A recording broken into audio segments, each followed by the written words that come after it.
Hey, folks, thanks for joining me for this episode of the Embellish Podcast, a podcast focused on product stories, product storytellers, interesting brand ambassadors, and anything else that I happen to come up with.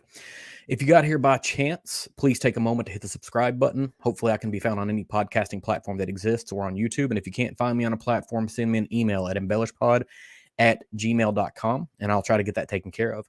I also generally live stream the recording of these episodes on YouTube on Wednesday nights around 9:30 p.m. Central Standard Time.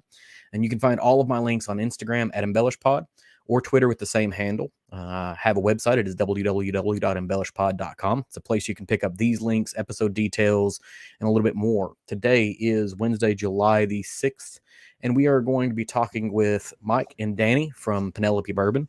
Penelope Whiskey, Penelope brand. We'll just leave it there, I guess, because it's not just bourbon anymore.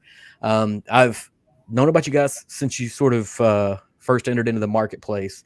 Tried to follow you as much as possible. I live in rural Western Kentucky, and we're usually the last to get things. And I've tried to amass things, and I was actually internet friends with Matt before he came to work with you guys. And the first time I met him in person was Kentucky Bourbon Festival last year, which was, I think, maybe one of his first events with you guys. Yep. And super enjoyed him. He's, kind of connected this thing up. And then I was actually at Whiskey Weekend Batch 4, where you guys were back in March, whatever month that was, in Louisville. Super enjoyed what you guys have, and I knew I wanted to have an opportunity to bring you guys on the channel. We tried to schedule something a month ago, and then life conspired against me. But it seemed to work out anyways, because I think we got something a little more fun to talk about for you guys. But I'll give you a chance to talk about anything you want to talk about. Starting off on the front end of things, I've got a bunch of questions that we can ask, or maybe we don't get to any of them. Just awesome. Who you guys? No, man, we appreciate it. Thank you for having us. And I remember the Kentucky Bourbon Fest was awesome last year. That was a great event, man. We had a good time there. That was Matt's first time kind of with us at an event, and it was great. He really hit the ground running since then, man. Mm-hmm. He's been amazing. That was great when he showed up, though.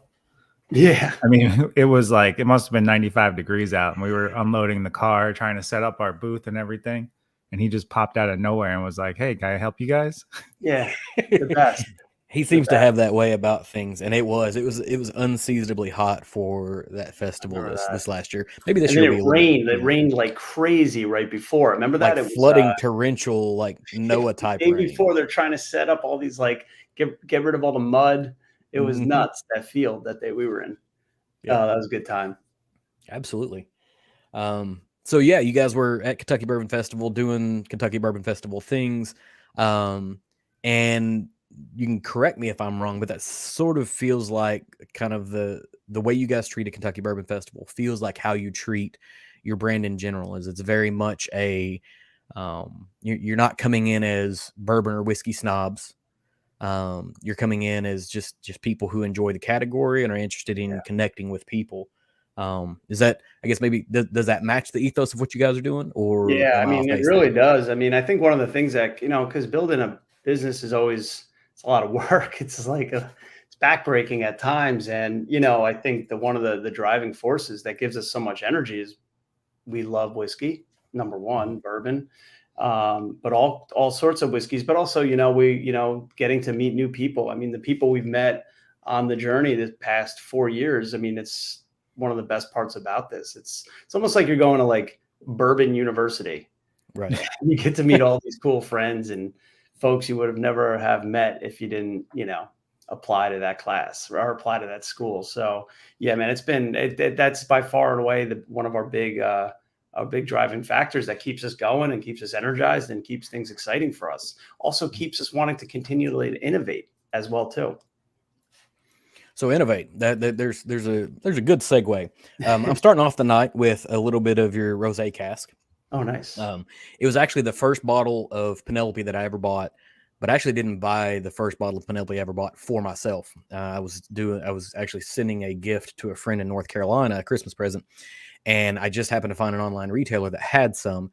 And she's more of a wine person than she is a whiskey person, but was just kind of getting into it. And I was like, hey, here's a thing that can kind of connect the two items together a little bit. Oh, nice. And it's not like a port or a red wine finish where it's going to sort of beat you over the head sometimes with flavors. The rosé is a little more delicate, and so I sent it over to her, and then I spent the next year and a half trying to find a bottle for myself. And I actually only found it like, I don't know, maybe 2 or 3 months ago at a local retailer in Tennessee that just happened to have some sitting on the shelf. I found that and the Architect at the same time. Oh, The first nice. version of the Architect. But so the Architect is your more recent innovation that's kind of been out on the marketplace specifically, right? Is that Architect 1 or is that Architect 2? This is actually Architect 2. You're getting a little low there, and it's not even in the Yeah. marketplace yet, or is it in the marketplace? I guess that's a good question. I love them both. I mean, I really like them. So yeah, with the Architect was interesting. I mean, it was a project that kind of came. We were running a lot of bench like, so we have a great relationship with Speyside. They, you know, we've worked with them on our rosé cast finish on a lot of different R&D barrels and just testing different things. So they've been just an awesome partner on kind of our innovation front, I guess you could say.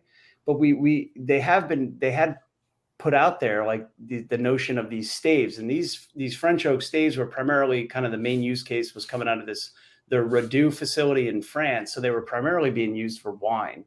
And then they started finding use cases for them in the tequila industry, like how like tequilas and some of the oak was responding, these French oak staves. And they kind of put them out there to us. And we had been running, you know what, they had bench trials since like October, probably the fall last September. Yeah, September, October. And then I remember and you're kind of tinkering, like you're putting like, there's different staves, right? That give off different profiles. So you're kind of testing different ones. And I remember, I'll never forget it. The minute we tried it, it was might've been right after Christmas, maybe right after the New Year or right before it. It was right around the holiday time. Danny was like, "Oh, try this one." It was like a combination of staves. I smelled it. I'm like, that's got a nose. That's got a really good nose. Took a sip and I was like, all right, ship this. This thing is awesome. And that was kind of the start of it. I think we created the product in maybe 3 or 4 weeks. Yep.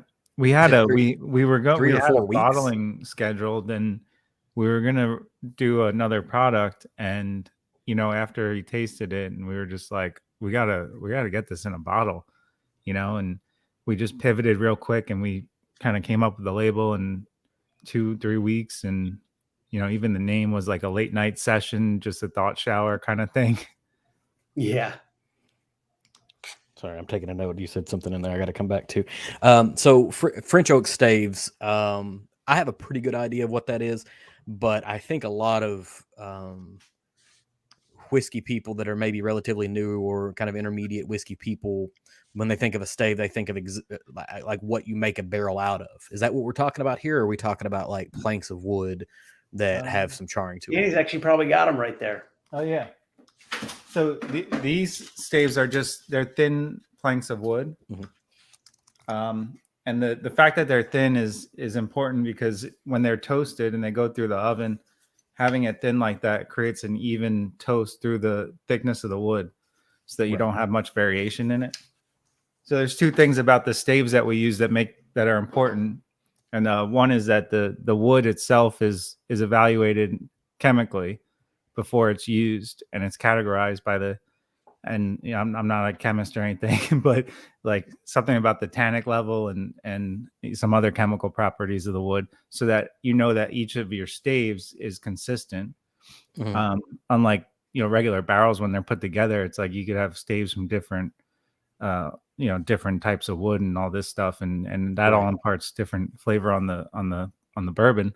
And then the other thing is the thinness of the wood and the even toast across it. So it creates these really consistent staves that when you put them into these blends, that you can recreate these profiles at a small scale, you know, when you do the big batches. And that makes a lot of sense. And I haven't heard anybody kind of talk about that before. I know French oak staves in this manner have been around for a little bit. as far as an idea. Enough so that my brother is not a whiskey drinker at all. He's almost a teetotaler in that aspect, but he's super into coffee. And at one point in time, we were visiting a distillery, and he picked up some French oak staves with the intent of trying to age some coffee beans in it, and make some barrel aged coffee beans. And what ended up happening, I had to give him some whiskey so he could spray down those staves so he could get a little bit more, because just dry wood's not going to do a ton. But I knew that French oak was real notorious for having more tannic flavors in it than American oak does. It's just one of the nature of that particular species of oak. But I hadn't heard kind of testing out the different staves as they run through to make sure that whatever you use all has the same tannic level for uniformity. And that's super, super interesting. I like to hear that too, because you're exactly right. Whenever a cooper's making a barrel, he's grabbing staves that fit to make the barrel. They may be from different trees, and those different trees are going to carry different levels. And, in a 53-gallon barrel, maybe it makes a big difference. Maybe it doesn't make a big difference, but that's kind of the nuance of the single barrel idea, is that each one's going to be slightly different because of that variability. But when you're making something like Architect, you want uniformity. So when you went into Architect 2.0, which is in the marketplace or be in the marketplace soon? It's it's in the market now. Okay, because that was one of the I put a message out to friends. I was like, all right, what are some questions I want to ask? And everyone's immediate is, when's Architect 2 out? And so they haven't necessarily seen it in their local retailers, but they should see it now or very, very soon is the expectation. Some distributors just depending on when they're picking it up. There's always it's really hard because of the 3-tier system. It's hard to nail it. Like the first one was nice because you could get it all out at once, but just it depends. On a good example, in some states we may have more distribution, so it goes quicker out of their warehouse, and they're so the reorders are coming at different times. But yeah, it's out there. I mean, it's all gone from our warehouse. And the big difference was too, and what's so cool about this product is, yes, you can really kind of hone in on a particular profile. And I think that honestly, if you think about it too, this is what Makers has perfected for so long. I mean, what is it? The 40, the private selects, they're 46, whatever. That 46 where it first started off doing the French. Yeah, they know, and I'm sure they're running a similar process, are looking at staves in a very similar way and I don't know, but I'm assuming they are just knowing how this works with the different, these different tannin levels. But yeah, I mean, that's what's so interesting is you kind of know going into if you're going to combine this many here and this many here, or this one and this one and this one. Yep. This is kind of what it's going to taste like. Yeah, and they've been doing that. Is that's pretty spot on. They've been doing that with the 46 for a while, but that specific piece of information they're not sharing. Like where you're talking about, they can test the tannic levels and understand it chemically. Maybe that's protection of their own intellectual property initially, and that kind of speaks to what you guys are. The beans, huh? Yeah, well, I mean, that's the kind of openness that you guys are sort of known for, right? Like you don't really hide a ton of things. You know where the whiskey's coming from. You know what the technology is. You largely know what the mash bills are. Like that's sort of one of the other hallmarks of your brand, at least from what I've seen, is that you have a degree of transparency. And I think at this point, if we were talking 10 years ago, maybe was it 10 years ago that 46? I think it's about 10 years ago 46 came out. Maybe they were wanting to keep it secret then. Now they're just not telling folks. But so whenever you start Architect 2, are you chasing down the similar tannic profile? Or are you trying to, what are we doing different? What makes 1 and 2 different? Because I've had an opportunity to taste 1. And I have 2 poured. You guys graciously provided me with a sample of 2. I have it poured in a glass, and I haven't quite tasted it yet. What am I expecting to see as a difference between 1 and 2? So 2 is another stave combination. So it's just using different types of staves that have varying toast levels. Mm-hmm. And they so Redo what they do. So with the first build, we used this is their kind of internal stave names, but it's like a delicate, they call it a delicate stave. So that's going to have a lower tannin level, be a little bit more sweeter and floral, not a super high toast level on the stave. But then we also added in the complex stave. So we kind of did this blend of these 2 staves. And then on the build, on the second one, we used more of an intense stave, which was a high tannin content. So we didn't blend two different French oaks. We just stuck with one on certain percentages. But the other thing to keep in mind, no matter what, even if we had to say the third one, right, and we did use the intense staves like we did in the second one, the blend is going to be different. So the core mash bill that's going in there, it plays a really big role in this as well too. So it's kind of like every batch is always going to be different just from the barrels you're using, or every single barrel is different from the barrels. But in this particular case too, you've got a couple options to throttle it. And the first is what barrels are you working with? What's that blend look like? What's that mash bill? And then what staves are you using? So I do think there's always going to be some significant difference among each of the builds. And Redu sort of brands these staves with these names like delicate, intense, and complex, but essentially, like in the bourbon world, it's essentially like a medium toast, a medium plus toast, and a heavy toast. If you were to like try to compare terminology, yeah, and that makes sense. I mean, if I'm a coffee drinker, I can go light roast, medium roast, dark roast. You're talking about different intensity profiles. So when you guys kind of set off on Architect 1, Architect 2, did you have an idea of what you were trying to get after, or were you just like sort of playing hide and seek with blends of try this, try that? What does the creative process of that look like? Architect 1 was really like just trying all different sort of combinations, trying the three different levels blended together in certain ways, trying two of them, trying the other two, so that one had a lot of variations in when we were doing trials of it, and then just kind of picking the best, which ended up being a combination of those two that Mike mentioned. And then Architect 2 was more like, all right, well, what did we get out of Architect 1?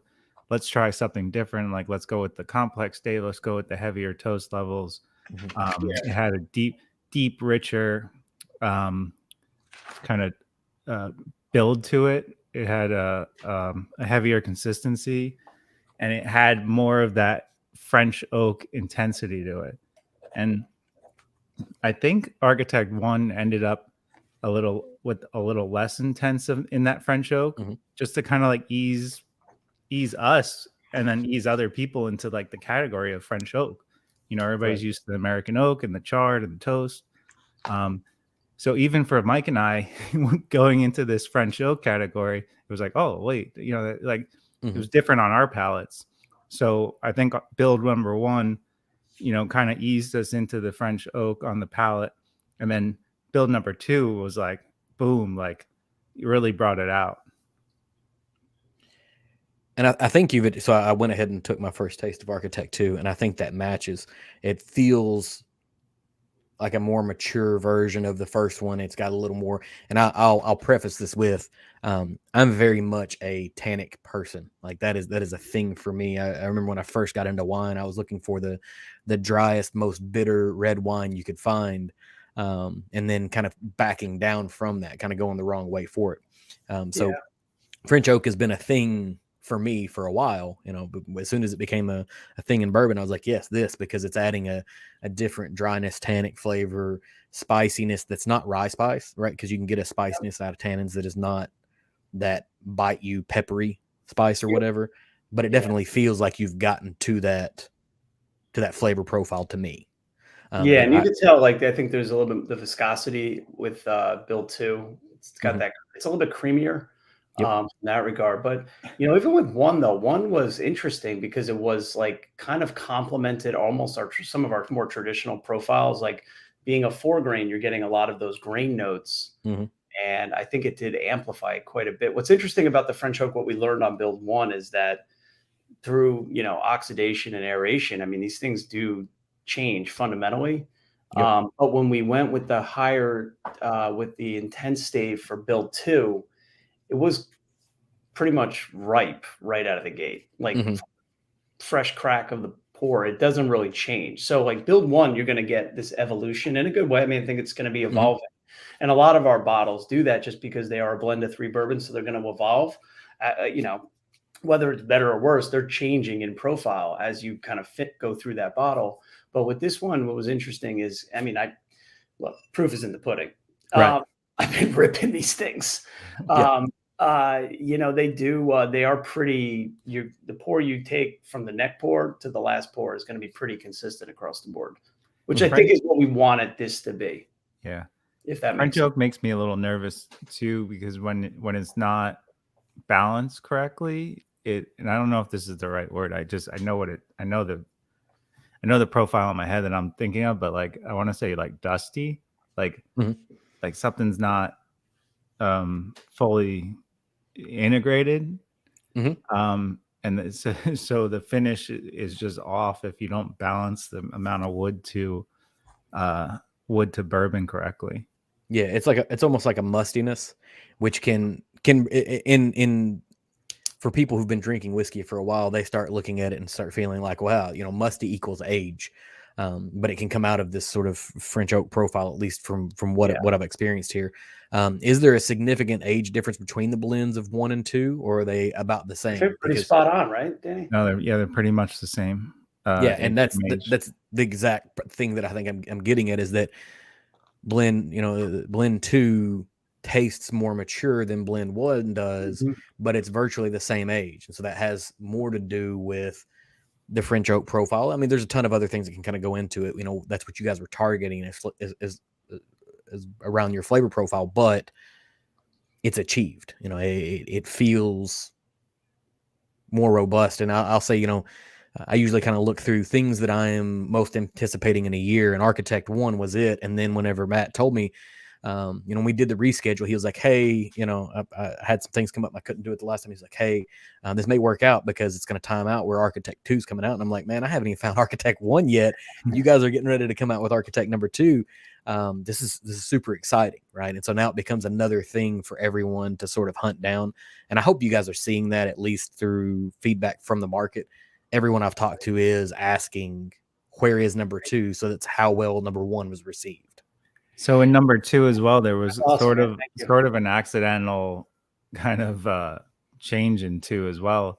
The I guess stave to gallon ratio was different than build number 1, just because of the yield of the barrels. So we actually overstaved the blend more than we planned on it, and it worked out in our favor, actually. Yeah. But now keep in mind, if that happened, potentially, you don't know if that's going to go good or bad. Well, right. So I think because it was a higher tannin stave, I think that played to our advantage. Now, if that was the build 1, that could have maybe made it a lot worse. No, so that's what I was talking about with build number 1. Like, if we adjusted, like, I kind of want to go revisit build number 1 and tweak it a little. Yeah. And like, because I think if we adjust the stave to bourbon ratio, I think build number 1 had some legs to it as well. Yeah. So what you're telling me is I need to make sure I retain some of build number 1, because you may revisit build number 1 in a slightly tweaked profile for like build number 3 or 4 or 5, and I need to keep some to do a comparison in the future, is what you're saying. I'm saying, man, we got to do that. We'll do it in person down in Kentucky. I think what's interesting too about this is that I was so happy. I mean, one, we wouldn't have shipped it. We both loved it. I think the profile was unique. It was good. It was different. But like, we've seen this with all of our products too. I mean, it's I wouldn't say trial and error, but it's just how do we do better?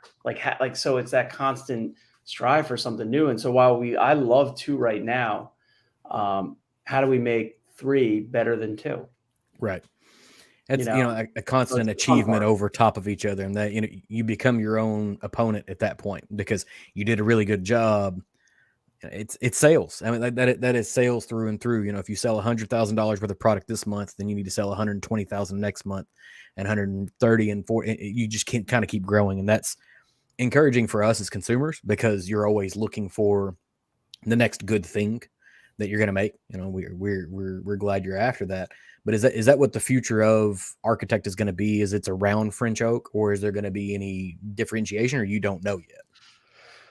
It depends. I mean, I don't think we're ever going to limit it to just the architect shouldn't. I mean, I think it's more. We don't know. I mean, we talk about this is like part of the late night calls. Probably talk about it tonight, actually, that you brought it up. But right now, I think for the time being, we got our hands full with French oak, right?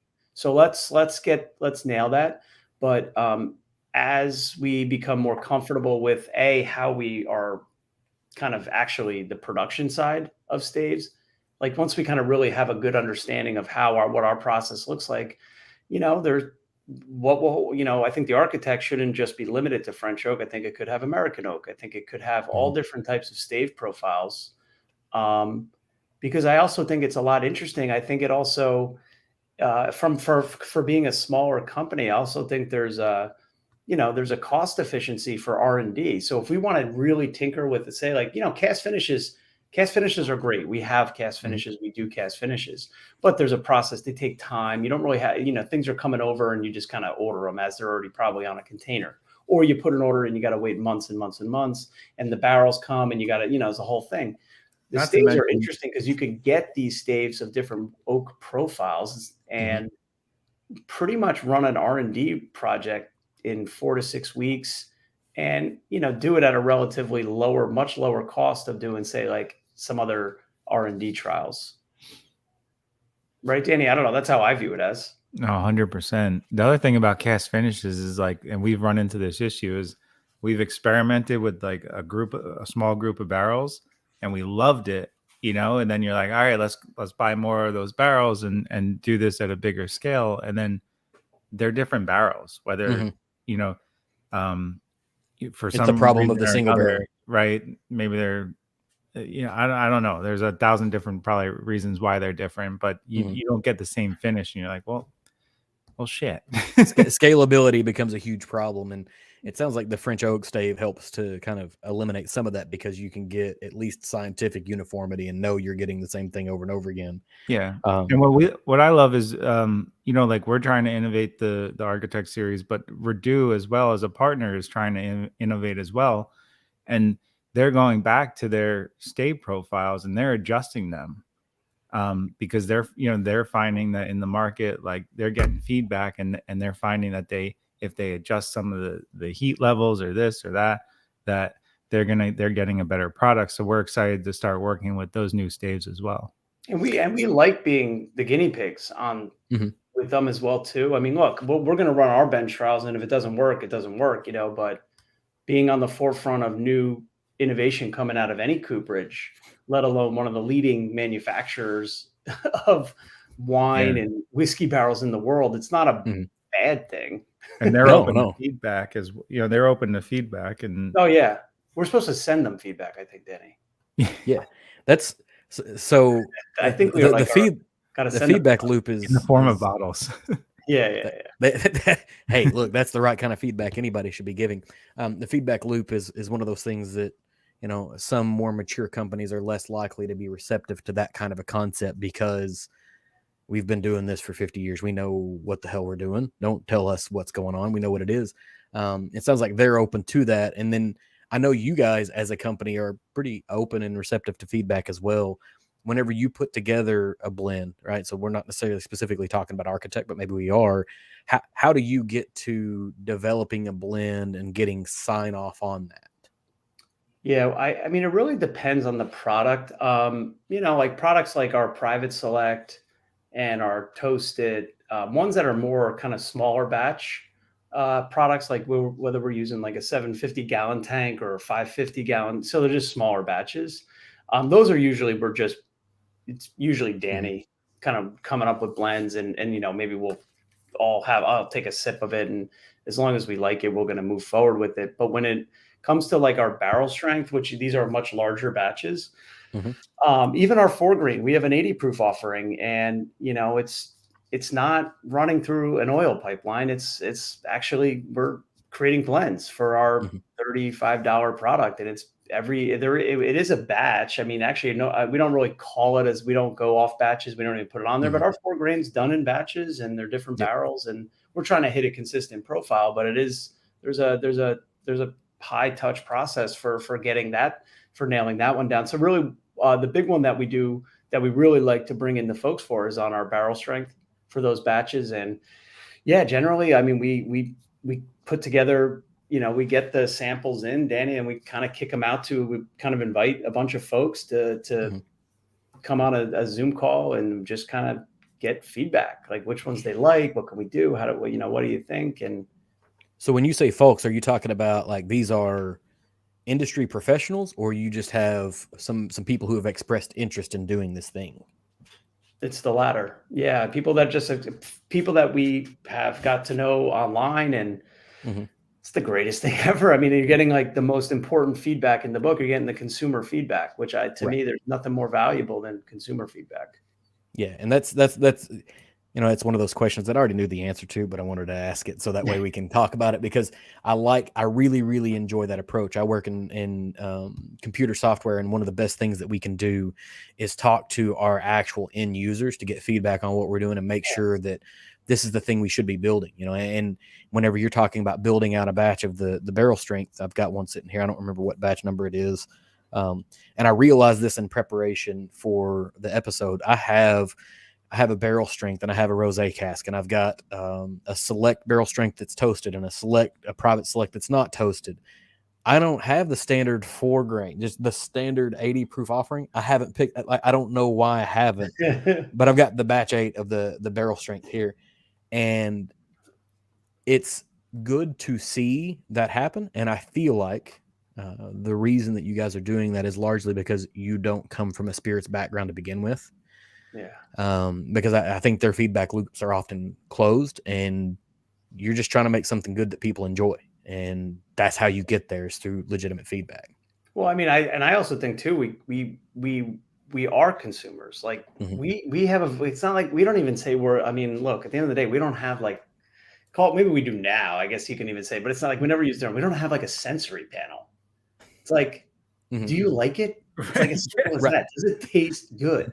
That's where you have to start. Like, yes. It does not matter to break down the flavor profiles of anything if you're breaking down the flavor profiles of stuff people don't like, right? Like if the immediate answer is no, I'm why are we talking like about mulch with right?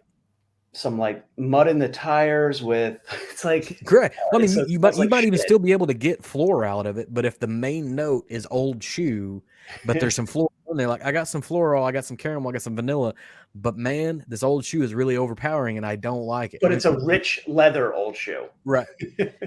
And I say that because I was the first time I remember like kind of tasting with intent. I was having some bourbon of a brand I'm not going to mention with a friend of mine, and he brought it, and he really liked it. It was a smaller company, a craft distiller, and the note that I got off of it was, and I don't know if you guys are old enough for this, but in the 80s, shoes were made out of leather, like tennis shoes were made out of leather, and there's a distinct smell that they had, and that's what this tasted like, and it was an enjoyable thing to me. But if I tell you this smells and tastes like shoe leather, people generally like, oh, that's not a good note, right? Yeah. And so that's where you kind of get into that.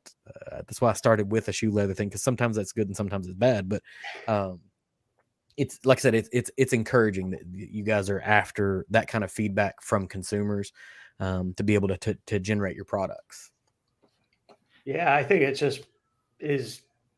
I mean, to us, it just makes sense. Mm-hmm. I mean, what we want to make sure what we're shipping is, well received and people enjoy it. I think that's the most important thing. And we get it to a point where, we rattle it down from 40 different blends, and you get down to like 4 or 5, and you're like, well, I like this one because of this. I like this because of this. I like that because of that. Like, I don't know. Eeny, meeny, miny, mo. Becomes like picking your favorite child, right? It's like, you're my favorite child today because you helped do the dishes or whatever. Yeah. It's fun to send it out and then sit around and talk about it and see what everybody likes, especially because these are big runs too. I mean, it's, you kind of want to hedge your, it's almost not like an insurance policy, but it's good to get a second set of eyes on things. Oh yeah.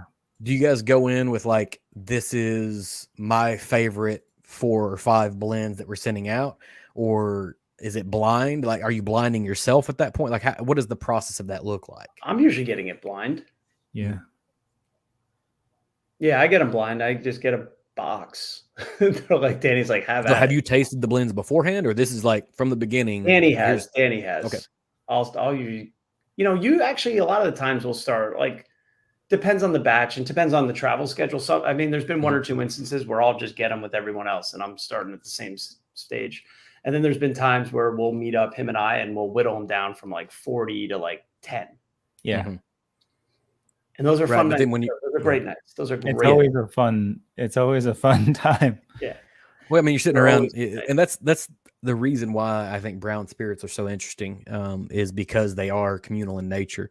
You know, like vodka is largely meant to be drank in a bar and somewhat of an anonymous experience where you might be in and out, move from one bar to the next. But generically, most folks that are drinking whiskey are interested in sitting down, having a conversation, and kind of getting to know people.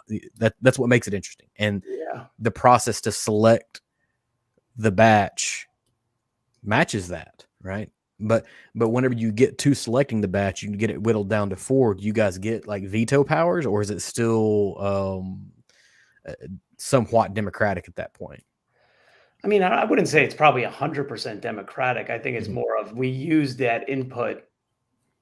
Like, I think for the most part, every time we've done it, we've gone with what the group has decided. I'm just thinking more like I don't think there's been an instance, but if there was, I mean, I think ultimately it's like I think Danny, it'd be down to Danny and I, like we would really be like, well, this one's like you guys haven't largely disagreed with the group, but if you did, that's the direction you would potentially take, because at the end of the day, y'all are the ones making the decisions and paying the bills. So, and one time we pivoted, you know, like we had the 4 or 5 blends, and I think people were like really fixated on these 2, and then they just blended them together. I think Mike just was like, well, screw it, like put them together. Well, this tasted good, you know. And then we went back to the table and we kind of came up with a blend of those 2 blends, and so we just went with it. So Danny, do you make the blends, or does someone else create the blends? Like, how do you get to what goes into the bottle, the sample bottle, to go out to people? You just we I mean, you kind of looking at it a little bit, like we get the barrel samples in, you know, depending on wherever we're doing our batch, you know, we pull the samples and we just kind of start mixing them together. And, you know, it's really a numbers game.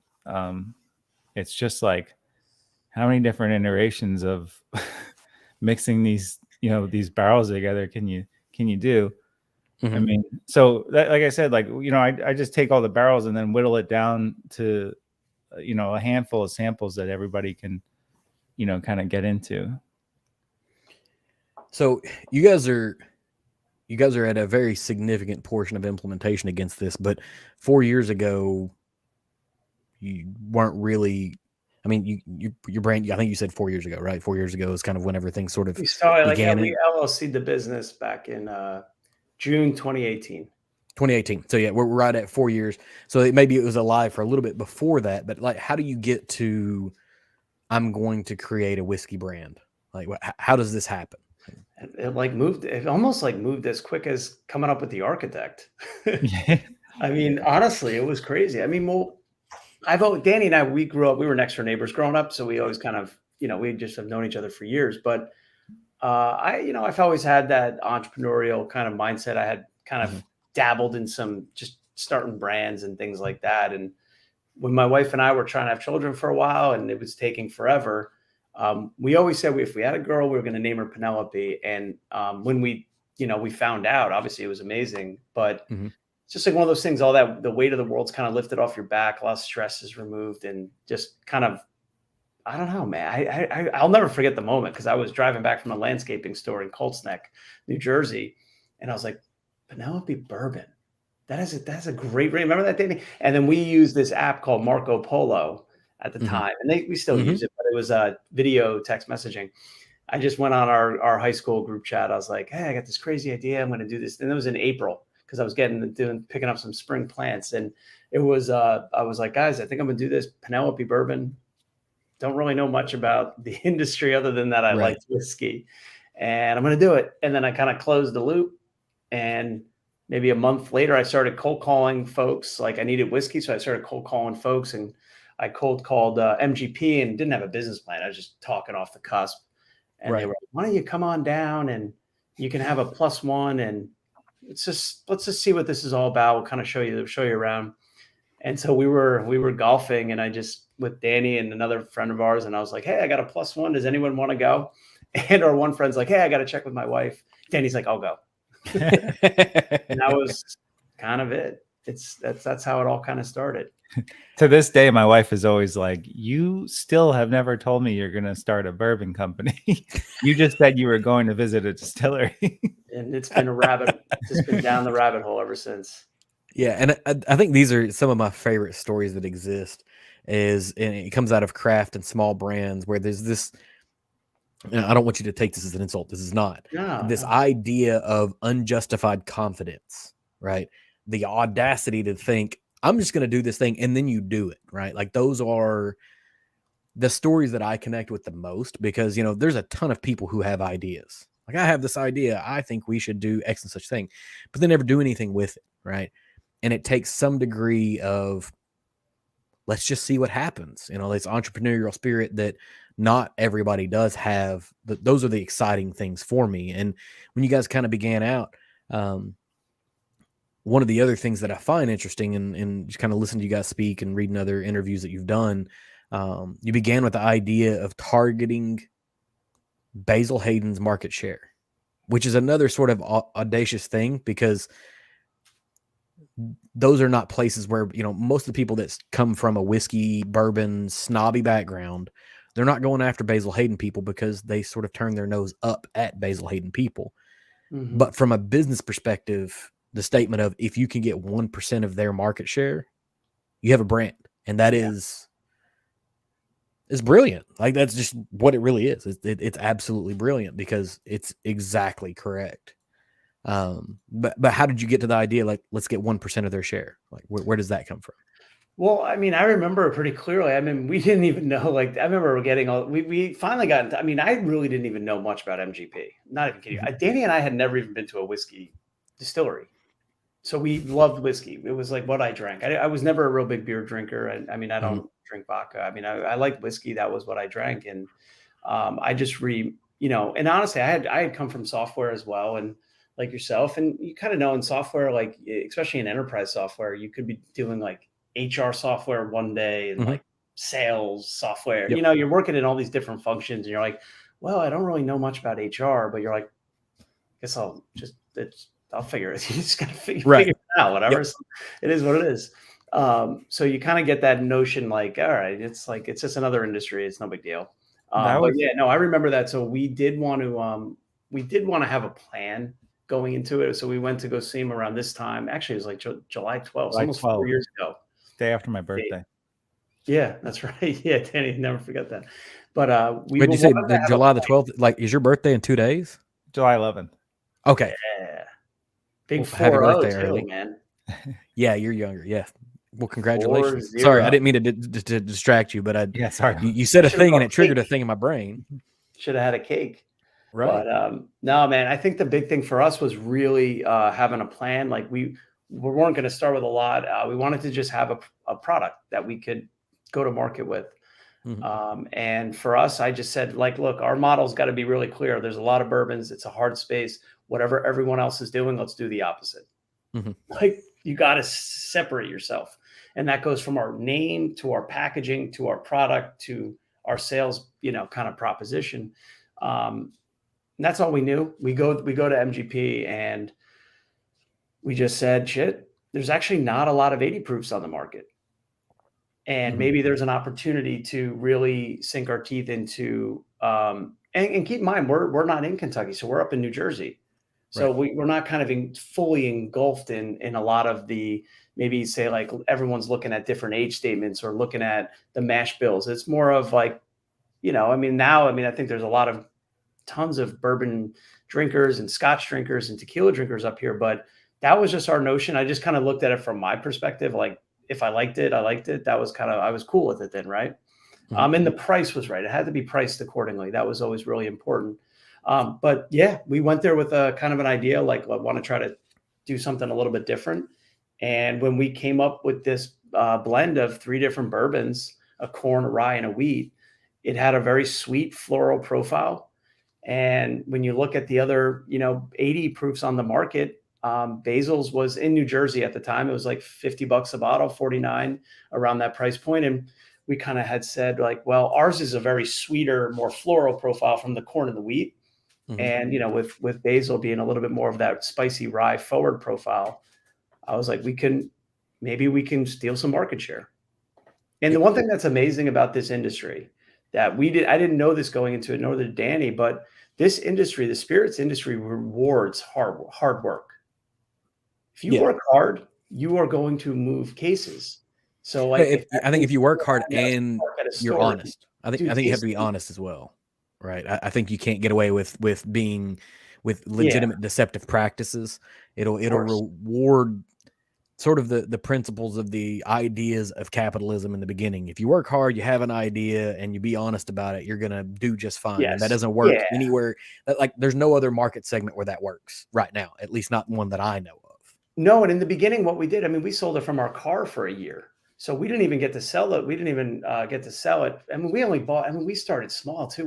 There's no outside capital. Like we were like dabbling. I mean, I think MGP thought we were going to buy like 200 barrels. And we were like, well, that's the volume they were used to at that point in time. How does 6 sound? And by the way, we could have bought, like, they had 10-year, they had tons of stuff. Yeah, it was just all laid out on the table. And looking back, and I honestly think that was the best thing that happened to us, going in there without any background.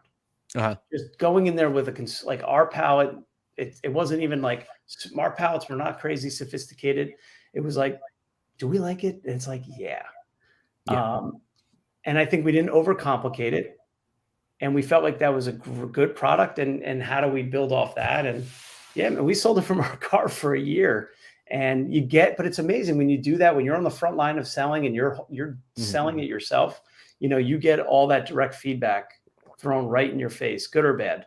And that helped tremendously. Yeah. And it's got very much a mid 90s swap meet trying to sell your demo tape vibe to me, right? Where you've got a high degree of passion. Like the people who are doing that have a high degree of passion over what they're doing. They're creating something out of nothing, and they're invested fully in the success of whatever they're doing. And the initial thought of, the first time I heard you guys talk about, well, we were selling it out of the trunk of their car. Like, I'm imagining myself as a liquor store owner, and you roll up in there, we're like, hey, I got some whiskey in the trunk of my car. You want to buy it? Right? Like, that seems shady as hell. Yeah. But there's a sense that it's not that, right? Like you guys don't have that. I guess maybe you do have a New Jersey vibe. I don't know.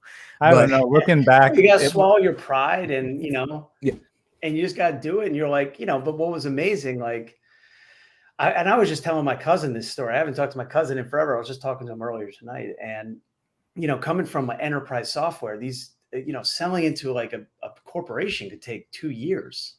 And you're going to go through an RFP. And if you lose it, they're not getting anything new for another 10 years. Whereas, and I go, now you got this. It's like, you could use sales lines like, come on, just give it a shot. Right. You can say things like that where they're going to be like, and I'll do a tasting. Okay. All right, fine. Yeah. Fine, I'll bring it in. Yeah. You can give them the taste of it. You can, I mean, it's drug dealing at its best. You can give them a taste for free, and they come back and they get more, right? Like, that's the idea. Yeah. Well, a lot of sales ended up like that. Like you walk through the door and you're like, hey, I got a bourbon to sell. And they're like, look at my shelf. Do you see how many I have 400 other bourbons on the shelf? You're like, fine, I'll do tastings and I'll sell it for you. And you're like, just try it. And then next thing you know, an hour later, you're shooting the shit with the store owner, and you're sipping on the bourbon. He's like, oh yeah, bring it in. And that's where you didn't let and I'm going to use air quotes, sophisticated palate get in the way of creating something.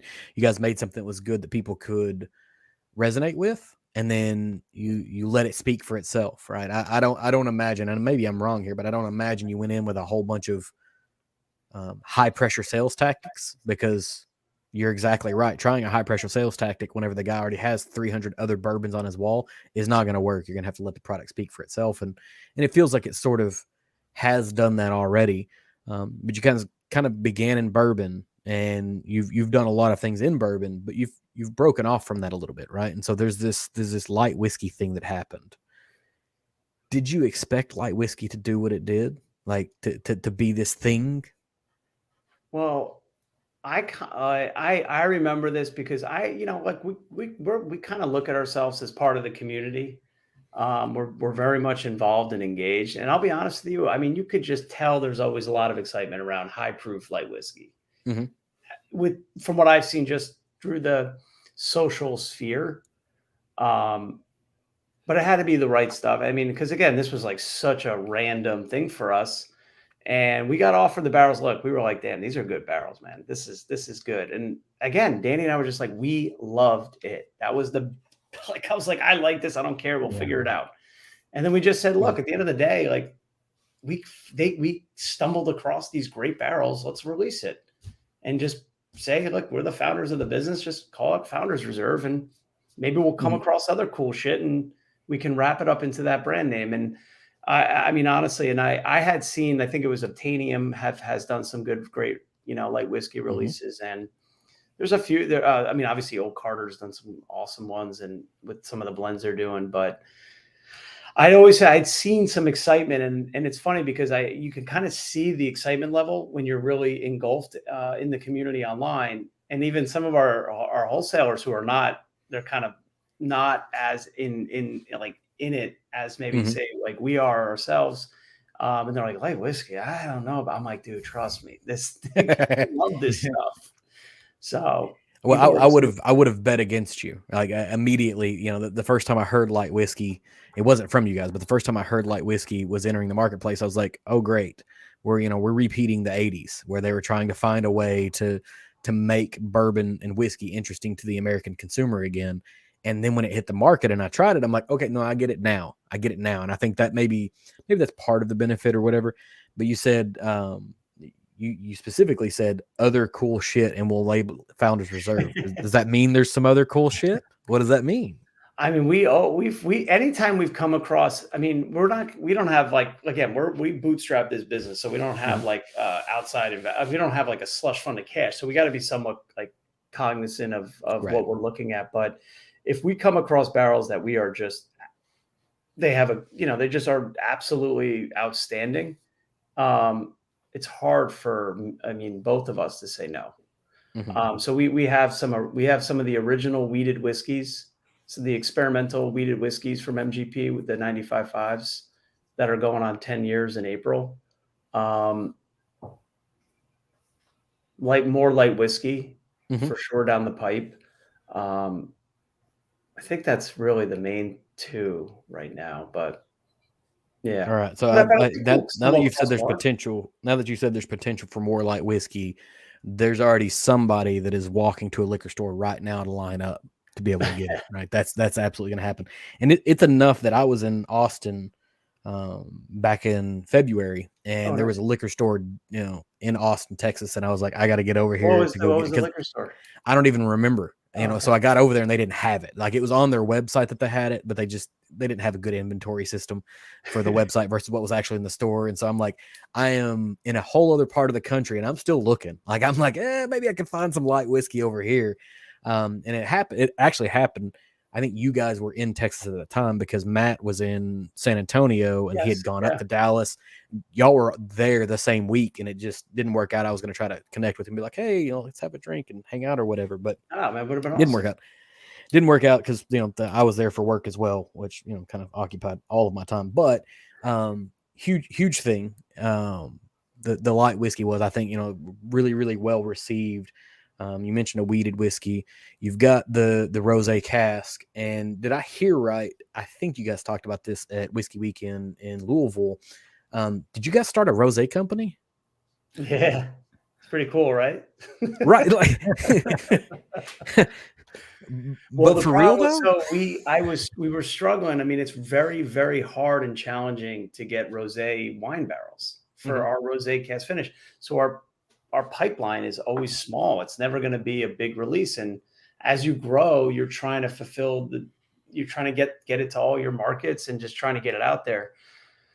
So I just told Danny, I was like, why don't we just start our own rosé company, start our own rosé brand, partner with a vineyard in France and make the rosé to spec based off of how we need the the rosé casks. And what started as a crazy idea, and I actually think it's a great idea because now it's like wine to whiskey. I mean, you got all these cask finishes. Me personally as a consumer, I'm like, well, I think it's interesting. Like, I'd like to try the actual rosé that was made, and we're gonna make it ourselves. We're blending it ourselves, and we're making it that extra sweet 100% Grenache, aging it in certain types of new French oak barrels, and then they're gonna put our rosé that we created on a container with the barrels. And that's kind of cool. If you haven't figured it out, Mike's kind of the big idea guy. Well, that's what I have in here. The notes that I have on here is like, Mike, you're sort of the idea guy, or maybe like the heart of it. Danny, you're, from what I understand, the brains of it and the functional operational idea of it. And then Matt sort of feels like the feet and hands, where he's just doing things, like pointing in a direction. He'll go do the things, and you sort of. That's great. That's crazy. That like that. awesome. He's a jack of all trades. So when do we get a chance to taste the rosé? Like, how far out is I got bottle? some bottles of it. We're going there in September. We have to finalize some things. Danny, they sent us a contract today, by the way. We have to review. They sent us a contract. I think it's in French, so we have to like get a translator, get someone who can speak French. Yeah. But I love this idea. Like, cask finishes are obviously a very popular segment. So I think the one way we can stand out from the crowd is control. Like, if we're going to roll out and I don't know if we're going to be able to do it for all of them, but if it presents itself, wouldn't it be nice to control the wine and have some level of control, considering that is such an important factor? And I think there's a lot of times when you order barrels, you don't know where they're coming from. You just don't know much about them. And so I think the big thing for us is it really is a level of control over the profile of the wine going into the oak barrel that's being used. It's actually going to be really exciting to be able to like know the pipeline, know the wine that's in it, be able to really blend off of that. Because like I said before, like, you don't know what's coming in with these barrels. A lot of times you don't even know where the barrels are coming from. Mm-hmm. Yeah. But for some of these finishes, you don't even know, like, what should I be expecting out of this finish, right? You were talking about this earlier. Like, I want to taste the rosé so I can taste how it impacts this particular bottle. And I can taste other rosés, but wine is similar to whiskey in the fact that everyone, even if it's in the same, appellation, the same rosé, the same brand or whatever, it's going to be slightly varied. And, I find myself trying to do the same thing in any type of a finish. I've got a Mourvedre cask bourbon over here. I've never had Mourvedre. I don't know what that tastes like. I don't know what impact it actually has. But if it's a Cab or it's a Pinot or it's a Chardonnay, I can sort of understand. Mm-hmm. And like, that was one of the things Bardstown did, a Prisoner finish, which Prisoner red wine out of West. I have had that wine and I've had the whiskey, and I can understand that better, and it makes me like it. I don't know necessarily like it more, but connect with it more, because I can understand how these things relate to each other. And so the idea of like this vertical integration of, we make the wine and we make the whiskey, is great. And then if you want to take it a step further, are you going to finish any rosé in a whiskey cask? Probably.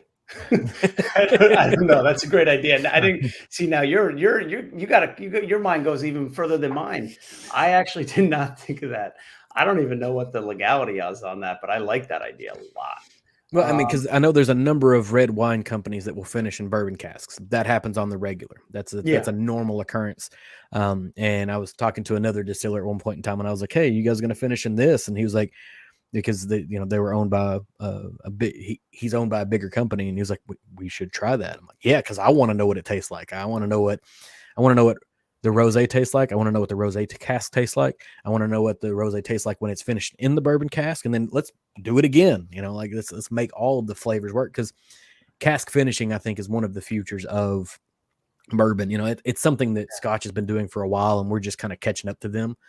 But I do fundamentally think this vertical, like, you nailed it. I mean, that's how we view it as. I think it's like, you can't just, like, it's got to make sense for us. It's a huge project, and it's a lot of work. Like, it's just like a whole separate business model, really, because wine is treated very, very differently from a permitting and compliance perspective than spirits. So, but with that said, I think there's a very interesting, like, as cask finishes are growing so big, like, the question is like, well, what is that? Where are you sourcing forget the juice and the liquid going in? People will ask that.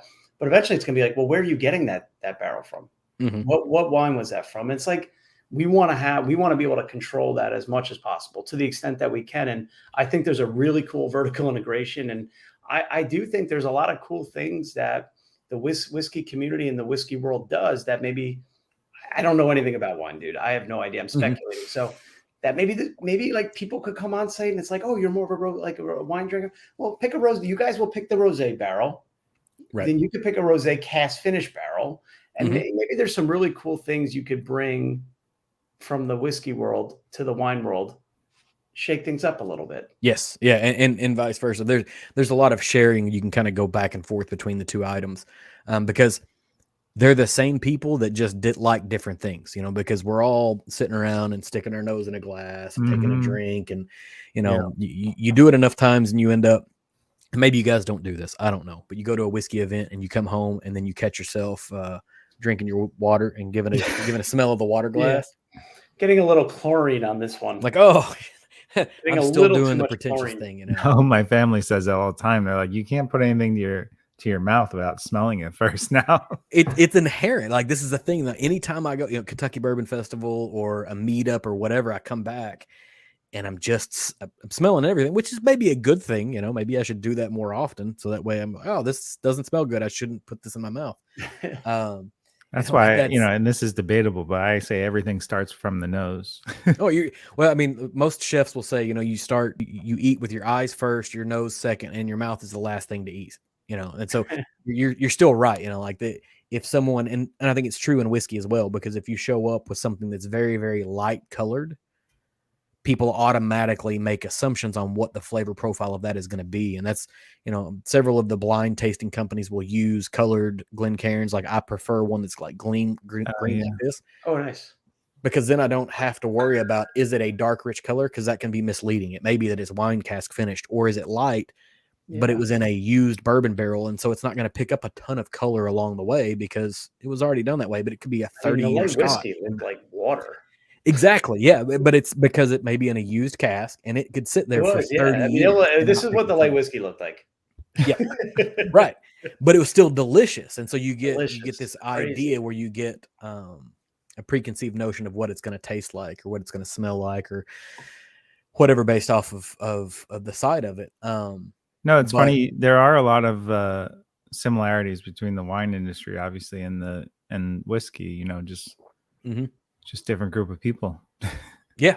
I mean, those people could have easily been, the wine people could have easily been whiskey people if they'd have developed a certain degree of self-hatred that you have to want to consume high proof alcohols on a regular basis, but they want something that they can drink a whole bottle of and be fine. Think, and sorry, John, I didn't mean to cut you off. Go ahead.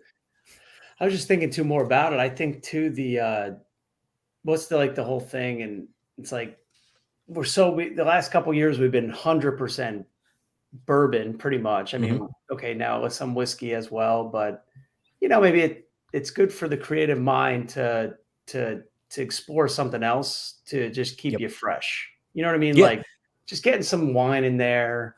I mean, heck, I got some contact information from a guy in Mexico for tequila. Hey, look, I'll say this: tequila barrels. I want to buy tequila barrels. Well, John started off the podcast by saying, "Oh, this is Penelope bourbon," and then he said, "Oh, I should say Penelope," or he said something like that, right? Well, it's Penelope bourbon, or maybe Penelope whiskey, or we'll just say Penelope to kind of back out of that because I know that you guys had to like whiskey, and I know that you had started doing the rosé company, and so that kind of diversifies you even more. And one of my local stores here is picking up a Weller pick. But they're taking their Weller barrel and they're sending it to a tequila company to age some tequila in. And so now they have tequila aged in a Weller barrel. There's just this sharing that can occur. And, I alluded to it. Scotch has been doing this for a while, but they're a little more reserved than what I think we probably will be here in the United States. They stay in some pretty standard things. It's either ex-bourbon or ex-sherry. You don't see a ton of like, hey, we're going to use, X Japanese whiskey or tequila or rum. Well, I think they use rum sometimes, but there's some there's some innovation and some, very American attitude that we'll just put it in anything and see what happens. Like, well, whatever, let's go after that. And I'm interested in that kind of an idea. And so, Well, that's what rum has been doing for decades. Rum's like the Wild West. Yeah. Well, and it's like the Rolling Fork, which is a brand that is owned by a guy named Turner Wathen. So he's the Wathens of the bourbon Wathen family. He's like, I don't want to do bourbon or whiskey because that's what my family's been doing forever. And so now he's doing rum, but he's sometimes finishing that rum in whiskey casks, and saying, hey, this is a Weller finished rum that's, 10 or 12 or 15 years old or whatever. There's tons of cross branding that can occur in aging and whatever, but it's the way I think that we continue to make whiskey interesting. There's a lifespan to everything, and bourbon is in the middle of a boom right now. But at some point in time, people are going to say, okay, I've had bourbon, I've had, cask strength bourbon, I've had all these different things. What is new and innovative? And that's where either craft distilleries or finishing kind of comes into play. And luckily you guys kind of fit both of those things. You're a craft brand and you do your finishing barrels as well. Yeah, I think it's just about just staying in front of what you think is good. And I like, like my palate, like I think all of our palates, they're always evolving and changing. And it's just trying to just stay on the forefront of that. Like what's interesting. And that's why I think it never hurts to just keep poking away at different ideas. And, some of them may be terrible, some of them may be good. And if they're good, you kind of dig into them a little bit more and see if there's any legs there and kind of go from there. All right. So I have another one here. So where's the honey barrels at? Right. So I read this interview where you guys had Manny about those myself. Some honey in a whiskey barrel. I got and it's aging. Is the honey done? I got an email today actually that I need to go pick those up. Yeah. So they dumped the honey out. He said they dumped the honey, and we're back at that point. See, that's. Yeah, we get it. Then I want to get that. I mean, that honey. He said the honey is delicious. Can you get some of the honey? Yeah, I would like some of that. We should get to keep all that. I guess we're giving it to the. That was part of the deal. Yeah, you don't get to keep all of it, but you'll get to get some of it. I'm sure we wanted nothing to do with the honey and the barrels in our facility. I didn't want to touch that. It just seemed messy. So I just think there probably honey leads to like ants. Yeah. Well, I mean, you're not wrong. But once you put the whiskey in, the ants don't really matter anymore, right? Because it's just going to kill everything. Right. But that honey's been in there for almost a year. Yeah. So that's I feel like a really long time. I don't know. I've never aged anything. It's our first go at it, dude. We'll find out. But I know like other companies have done it. I know Bell Mead, the guys at Nelson Greenbrier Distillery, they did that with a local apiary. That's the name of a beekeeping company, is apiary. I didn't know that. It sounds terrible. Sounds like a thing you shouldn't say on a live video ever. But they did the same thing, and then they offered a package where you could get the honey or whatever. And I tried the honey cask, and it was really, really, really good. But maybe they put theirs in there for 18 months. I can't remember how long it was, but it's not the same. And this is the thing that I think is the stigma with honey finished whiskey, is that you've got what Jack Daniels does, a honey whiskey where they're just adding honey into the whiskey. This is not the same thing. We have a friend from high school. That's all he drinks. Right. Yeah. Well, now he'll be interested in what you guys have. Like, hey, we've got a replacement honey. He loves his Jack honey. Mm-hmm. He just crushes that stuff. So they've aged this honey in there for a year. Now you're getting the barrels back, so we can think sometime in the next year or two there might be some honey whiskey coming out, which is exciting. I would imagine we'll probably. I mean, there's no rush. I think that's the cool part. It's like it's in a small R&D run. It's just test the waters, but see how it goes. We'll probably keep it in there for at least, I don't know, 7, 8. I don't know how long you keep it in there for. 12 until it gets right, And that's until it's ready to go. There's zero rush. We want it to be right, like that's the biggest thing. We've tasted a lot of honey out there, like honey finishes, and some are better than others, and we just want it to be right. So and then, but Danny, if we kind of crack a code with the honey, our goal would, that's what I'm scared of. We crack the code with the honey. We crack the code with honey. I'm going to call the honey company. I'm going to put a huge order of honey in, because I'm going to want to get it out to everybody at not a crazy, just a normal price point. Mhm. Like we want everyone to try it then at that point. That's our thing. Like our model's always been, we want to be readily available. Right. Sometimes it takes a little while to get your, ramp up production or get inventory there. But generally speaking, we always want to try to be readily available. And so honey's been one of those cool products that you see out there, but it's always usually super exclusive. This is just an R&D run, but if we nail the R&D, I mean, it's like, how do we do this? Like, And that's what I'm scared of. Who's going to have bees? We're going to turn our facility into just a bee making machine. I mean, there's nothing to be scared. I mean, look, man, you're worried about. You're working on sustainability at this point, right? Because bees are the future of agriculture in the United States. Talking about, man. So you can start talking about sustainability and how you're impacting the environment. You're doing all these, but at the end of the day, you just want to make some good whiskey. And then the farm we're working with is like all about that sustainable farming and like urban bee farmers and things like that, because you can harvest a bee farm on top of a urban roofscape. Yep. Yeah, it's called hedge honey is what they generally call it, because it's honey that, and I know this because I know a guy who had a bee farm in New York, not New York City, but in a city in New York. Mm-hmm. And they call it hedge honey because it's just bees that feed off of hedges and flowers that are, in urban landscapes or whatever. That's just sort of how they operate. But then, you guys are in the Northeast, so you might have access to, maple syrup. Anybody who wants to age some maple syrup in a barrel, you can do the same thing. Just see any ideas I can throw at Mike here to make your life terrible, Danny. Well, we have barrels coming from Canada from a maple farm up there.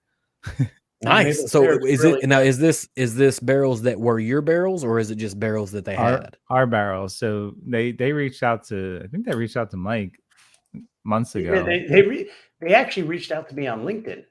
Oh, really? LinkedIn. Yeah, that's how I first connected with them. Nice. So awesome. Yeah, they have a small maple farm up a little outside of Toronto, and they do a very traditional type of harvesting in the maple syrup, where they do a big boil. So they actually boil the maple for 3 days over a open cedar fire. So the smoke from that cedar fire just impregnates the maple syrup, and it's delicious. So they reached out to Mike. We all talked. They sent us samples of their maple syrup, and this stuff was the best maple syrup I've ever tasted in my life. Mm-hmm. It was delicious. So we just sent some barrels up, and they aged it in the barrels, and then they sent it back to us. So the maple finished, or the bourbon finished maple syrup was outstanding. And we actually used it in this distillery barbecue festival a couple of weeks ago, where we glazed our ribs with. Is that the thing that you guys, did I see? Are you guys the ones that won that? We finished third place. Not bad. I mean, where was this? Was in Kentucky, right? It was at the Log Still Distillery. Yeah, so in Kentucky, some kids from New Jersey and Matt from Orlando. With nothing. We didn't even have a spatula. So I'm saying you show up and you win. That's what I'm saying. Like you won. Like you won. Put this way, we did. Danny add Pitmaster to his LinkedIn profile because that was not bad. No, that was exciting. I couldn't believe they called our name to third. Yeah. You're like, hey, did somebody give somebody some money somewhere? We were slowly walking towards the back because we were like, well, they were also giving out a last place award. So we were just like, you didn't get last. And no. I mean, but it was funny though. Even the owner of Log Still, he goes like this. We go up there, we take the picture, and we're walking off, and he goes, and these guys bought their smoker last night at Lowe's. Right. He's like, that's the coolest thing in the world. That was fantastic. Really funny, man. Oh man. So the maple syrup, I think, was the killer at that barbecue festival. Mm-hmm. So I'm excited to put the bourbon in the barrels and see what happens, because even just blending the maple syrup with the bourbon blends came out amazing.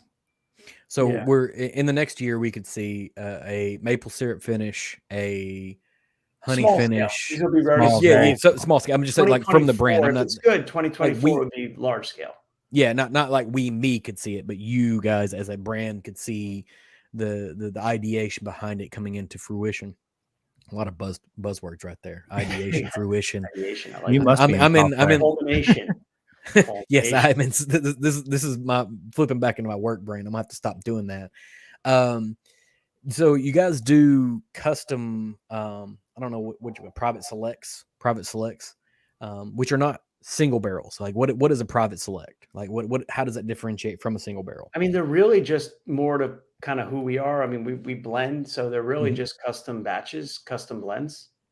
I think we've maybe done 3 true single barrels since we've been around. I mean, it's very like a very, very, very, very small amount. It's very rare. Everything's been like they're kind of like if you come on site, you can kind of create your own blend.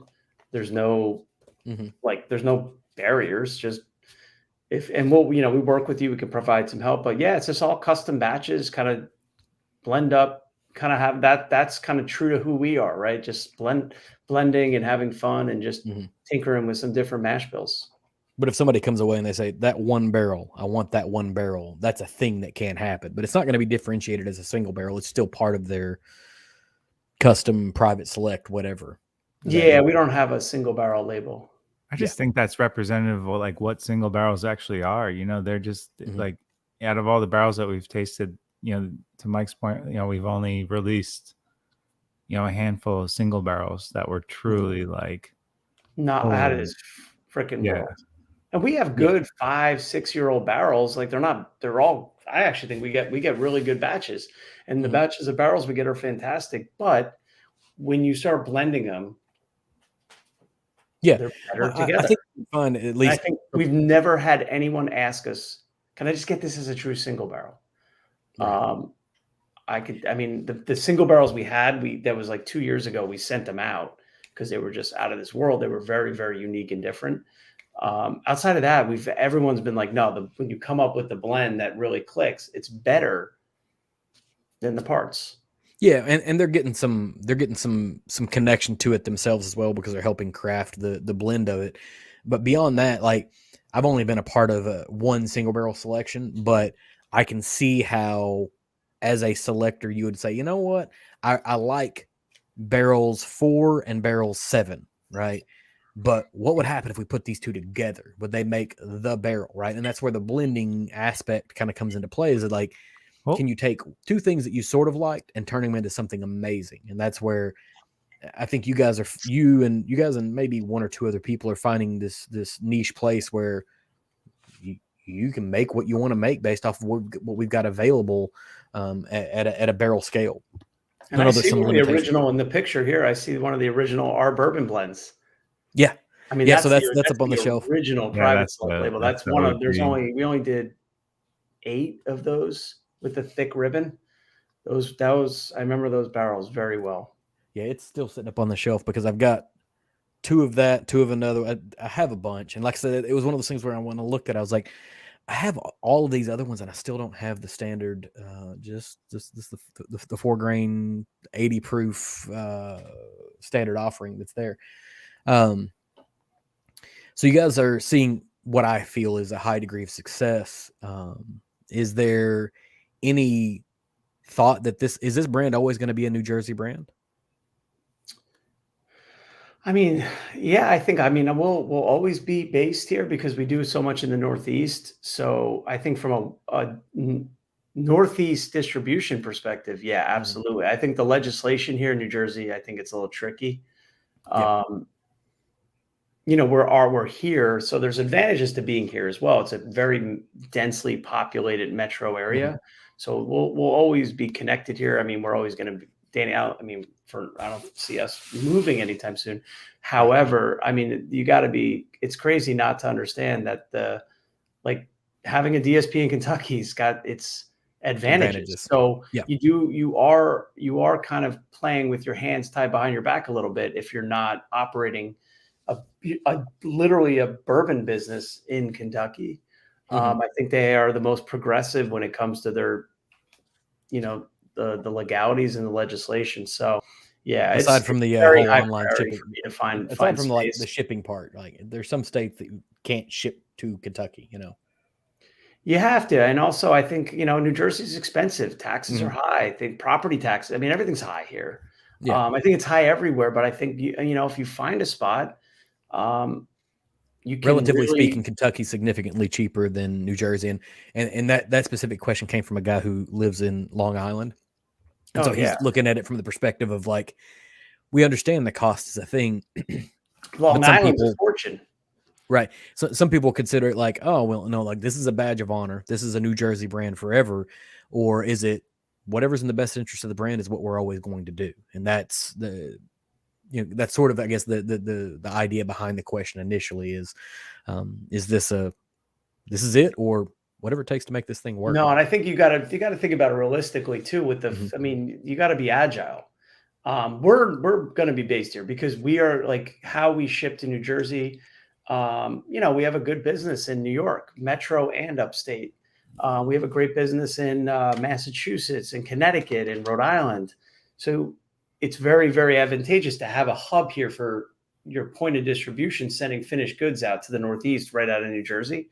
However, when you're shipping to Texas and maybe soon to be California or the Midwest or the South, freight costs become significantly less. So as freight costs pile on, those costs just get applied. I mean, it's the freight costs from our wholesalers. Those just get applied down to the consumer. And so if you have Kentucky is pretty centrally located, like in terms of like geographically where it's at. So I think that's a way, like instead of doing a price increase, changing your point of distribution where your freight is coming out of Kentucky to Texas is a lot cheaper than going from New Jersey to Texas, if that makes sense. Mm-hmm. Yeah, I mean, if you need to ship through a location, I'll let you. You can just use my garage. I'm fine with that. But yeah, we want to get a small spot fee down there, man. It'd be awesome. So you mentioned earlier, I think Danny, you're the one that mentioned it. When the architect came up, you bumped some other project out of the way to bring it forward. What was the project? Like, what were you working on that you were like, hey, we got to bump this out to be able to make architect happen? Or can you say? No, it was toasted. Okay. So we were going to run a larger batch of toasted, and just I don't know, logistically it wasn't working out. We were thinking about maybe doing a label change for toasted. Like it was just moving a little fast, and we had the production time, and it was just like, you know what, let's take a beat on doing a larger toasted batch till we figure out some open questions we had on it. And and like Mike said, like we tasted that architect, and it was just like, whoa, like, all right, like, well, let's get this out. Mm-hmm. Okay. Yeah. Have you guys considered an American single malt yet? MGP sent us some barrels of it. I haven't really gone too deep into it. Mm-hmm. I think like the Virginia distillery guys are doing some cool things and stuff, but kind of like cool companies. Maybe I think I have a sample somewhere. I don't know, but it's a growing segment. Sure. I'm just not crazy about it. Yeah, I think that's what we're struggling with. Like, to me, it's just not like I'm like, the two of us I just find myself taking a sip and be like, all right, let me get something else. Like I'm crushing this architect too. Like, yeah, it's what I found is American single malts for me become they're a gateway for me to go from bourbon to Scotch, and vice versa for Scotch people to come to bourbon. That's what American single malt becomes, is a pretty strong gateway to do that. But there's a lot of really, really strong players in the market that are making some unique things out there. There's some guys out west that are doing some great stuff, but I know it's kind of a buzzword that exists, or a sentiment that exists.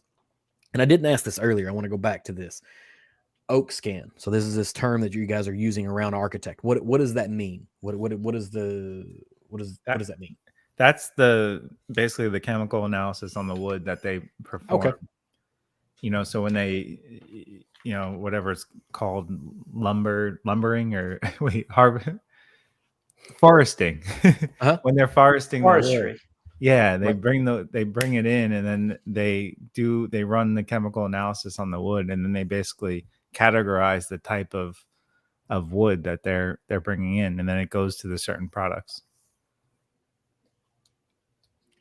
kinda See, nice. oak scan makes me think that there's like lasers and like It's kind got of to like. be. It's like an MRI. There's It's some an there's some MRI for spectrum. wood. There's So some I'm type not of gonna lie, analysis I was a that happens. little disappointed when I found out that it was just like putting it basically under a microscope. Hey, They could have something. lied about it. You know, come on, sell it up, right? Right. Like you should tell me that it's like a CAT scan for wood. That would be cool. I Right. wonder what happens if you CAT scan. Yeah, I wood. just now pictured I'm like interested. I need to know what I this pictured is. like a little hole that the wood went through, and it Right, and it did an analysis, and you get Right. like a 3D rendering, and you get an idea and layout. You know, it's like the things you see in TV shows or movie about, you know, like how computers work, and none of it's real, but that's what you want to see anyways. But still, you know, if you're like looking at the wood grain, you know, at that level, that detailed level, like Mhm. and seeing what the structure of it is, because that's what gives you the properties, then that's good. At least somebody's looking at it. Right, yeah, and it's, you know, there's a my in-laws own a tree farm, and there's a cooperage about 3 miles down the road that provides staves. Actually, the stave mill sells exclusively to Buffalo Trace, and so like I Really? have this innate interest in wood and how it impacts flavor profiles, and this idea of scanning it and understanding like what that wood is going to do. I think back to what Buffalo Trace did with their single oak project, where they were like, "Hey, let's try, you know, different barrels and where they are on the location." Like a lot of just science nerdy shit that sort of happens. Like I like this idea of oak scan and understanding that. Well, the weed, that's, I mean, it also stemmed out of our toasted series, because our toasted series is basically taking blends and putting them into these new oak barrels that are charred and toasted at different levels. Mhm. But we were finding like the same blend going into the same char and toast level barrels, like the barrels were coming out very different across, you know, say you filled There's no 5 or 10 consistency. barrels, You had Mhm. no they're all idea. very different. No idea. And that, I think that comes down to the wood. You know, the barrels are all right around each other. They're in our, you know, they're in our little shed outside. Mhm. And Well, and it depends on, like, did the wood come off of a tree that was 24 inches in diameter or 48 inches in diameter? Was it older? Was it younger? I was having a conversation Cooperage is with. actually, the cooperage is so, it's a big, big, big deal. It really is. It really is, and it's, you know, Huge. To me, it's one of the biggest impacts on the distillate. it's the source of this big conversation that's happening among whiskey tube nerds, that like there's this impending barrel shortage that's going to happen because there's a shortage of trees that exists. And you know, I had a good conversation with Alan Bishop from Spiritual French Lick, and we were talking about barrel impacts and trying to recreate old whiskey, and how we never can, right? Because the idea is that trees that were grown in the wild, that were harvested for whiskey, that was 40 or 50 years ago, were older.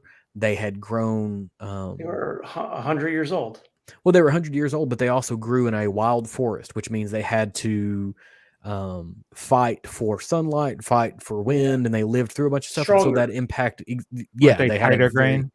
Yeah, absolutely a tighter grain. But farmed trees are planted in neat rows. They're protected generically. The ones on the inside are going to grow really fast, and so their ring spacing is going to be bigger. It's going to have an impact on whiskey. We don't understand what that impact is going to be yet, because we're still understanding what wood specifically does, not considering grain patterns or age of wood. Like, we're still trying to figure out, like, how does this particular oak figure out, you know, like, impact this other thing? How does the tannic level impact this? And we're getting into a higher degree of understanding. We still don't know it yet. Now, do you think the quality of the distillate coming off of these stills today are going to balance out the fact that the oak is not as good as it was? What I would love to see, like, what it would be like, everybody gets into, you know, like, if you had a time machine, what would you do? I would really like to take and go back and get old wood and put new distillate in it, because scientifically what we're doing is far safer, far higher quality. Maybe pick up some old yeast, you know, something that hasn't been mutated over the last 100 years, right? Get some old yeast, an old barrel and new distillate from that old yeast and see what happens, because that would probably be like the highest echelon. But maybe it doesn't work, because that's the other side. It was like, it's distilling is this blend of like alchemy and science and art at the same time. And you can have an idea that this thing is going to be amazing, and it comes out and ends up taking like absolute shit. That's just what happens sometimes. So, I could be completely wrong, but I think that would be an interesting thing. Like, give me a time machine, give me Doc Brown showing up with a DeLorean. We're going back and getting an old barrel and some old yeast, and we're coming back and putting some new distillate in it. Nice. What an incredible waste of a time machine, right? Yeah, maybe I'd go for that sports almanac, but yeah. Well, see, the thing is, though, then you're changing. They're changing the timeline too much. You're changing the timeline too much, and then we end up splitting off. I and never world think about fractures. that. We like. I mean, generally, it sounds cliche and cheesy, but we like thinking about the future. That's all you can. That's the only thing you can actually impact. The only thing you can impact is the future. And so, thinking about it from a perspective is more of a, I'm gonna use a terrible term, but it's intellectual masturbation. It's just a chance to like think about an idea and see what would happen, but you're never gonna ever be able to know for sure. So you guys are pretty far along in your path. Like, what is there a thing that now that if you'd have known it when you started, you wouldn't have? Like, you've been through the process and you're like, man, if I learned this in the beginning, I'd have been like, shit, I'm not doing this. Oh, everything. Seriously, there's so many things. I think you don't even think about it, because when you're doing it, you're going so fast. It's like, oh, that didn't work. All right, do it this way. Mm-hmm. Go. And you just got to be agile. Like, you don't know we don't know what we're doing, but we kind of have like our kind of values and like how we like to run the business and how we like to like how we like to present ourselves, and like the basics, like transparent, being honest. Here's it's an open book. Like, there's nothing to hide. It is what it is. Like, we are who we are. Being fiscally responsible, like just not going and spending money carelessly. I think we just kind of live by like these core principles. And if something doesn't seem to be working in the way we want it to, just kind of pivot and do it something differently. But it's happened on thousands of occasions on every aspect. It could be from anything. I mean, there's so many, from like building out HR processes to new product development, or how we're selling into our distributors, or just programming, anything. I mean, there's so many. It's always going to be a work in progress. But I think the quicker you could be like, that was a bad idea, let's pivot. That's cool. I think that's okay. So you've said the term agile like 3 different times now. Now, are we talking about agile like an athletic perspective, or agile like the process modeling idea of how agile works? I think there's similarities in how agile is. If you're an athlete, you can be like, like, twist and pivot and change quick. And I think that's the key. I think you have to be able to pivot and be quick to move on new things. Like, look at Architect. That was being agile. New product, go. We laser focus. Let's get this product to market. And not take like 2 years to do it. Because it was ready. So things like that, I think that's being agile. I think it's like, we need to change a sentence in our employee handbooks, or employee handbook. Well, we could do that. Like, Danny and I could do that now. Like, I'll change it. Doesn't have to go through some crazy long process. Like, just change it. Add the question mark after the sentence and call it a day. Right. Things like that. That's the advantage of being, smaller and a startup mentality. I work in software, so the idea of agile as a process is continually just churned over and over and over again, because the bigger you get, the more agile you want to be, and you can't. And that's I think that's a good thing. That's a good thing in this particular space, is that you have the ability to adapt and overcome quickly. Right? And we're in that same boat now. Like, right now, when we're our kind of phase of our business, it's all about like, we're trying to put in structure, process, and really systems to help us scale. So like a lot of software deployments and things like that. And yeah, that will make us by nature less agile, but it just creates it makes things cohesive. So there's going to be a give or take as you grow. That's a balance, and that's what you need to always look at. But I do think being agile is a huge advantage. But I think as you grow and scale, if you're not structured and set up to actually scale, you could be as agile as you want, but you're not going to. It's hard to grow without having some structure. So there's always going to be that pull, give and take on both sides. All right. I think I've made it through all of the questions that I had and all of the things that I captured along the way, or at least what I could tell from my crazy chicken scratch that I normally do here. I don't have like a linear form of note taking. It's a lot of jumbled stuff with circles and lines and arrows and whatnot. I have a question for you. Yeah, go ahead. Danny, what the lights in the back? What are they? Loving those. Yeah, they're just generic strip LED lights that you can buy off of Amazon, and then the ones that are real thick. Maybe it's just there's like a space between the cabinets. Yeah, so the cabinets sit off the wall about this much, and so they project back against the wall. See, I need to get lights for this back here. Yeah, that you should. I tell you, these strip LEDs are an absolute pain in the ass. They are an absolute pain in the ass because on this side they're not working. Like if you can't tell, they're a slightly different color and dimmer because the connections that they sell you are largely cheap, and it was a fun idea, you know. And I have badass. I enjoy them. They look all right, but they are, man. It took probably 2 weeks to get them exactly right because they're like a thin film, and you put these connectors and you jam them together and then it doesn't work, and they've got like a 3M adhesive on the back of them, so you're trying to pull the adhesive off the back and shove it into a thing, and I know you mean. There was a little bit of frustration that went in. When I first did them, I did them in my kids' bedroom, like behind their beds. I was like, I'm going to test it out down here. Like we'll give them, and they can turn it on at nighttime, and it's like their night light, so it gives them a nice glow effect or whatever. But it was really just selfish. It's like, I want to see how these things work before I come and try to put it on the bookshelf, because trying to like figure out how to wind it between the individual shelves, it was a process, man. It was an absolute process. If I had it to do over again, I'd probably do it. Well, I do have it to do over. I'm not going to do it over until I have to, but I'd probably solder it. Like there are people that solder these things together and it makes it far better, but I'm terrible with that too. Yeah. They're inexpensive. It's LED strip light, from Amazon. I probably have $60 in the whole thing. Well, it looks good, man. It looks awesome. Thank you. Yeah. Thank you. Do you have any other questions for me? That's an abnormal one.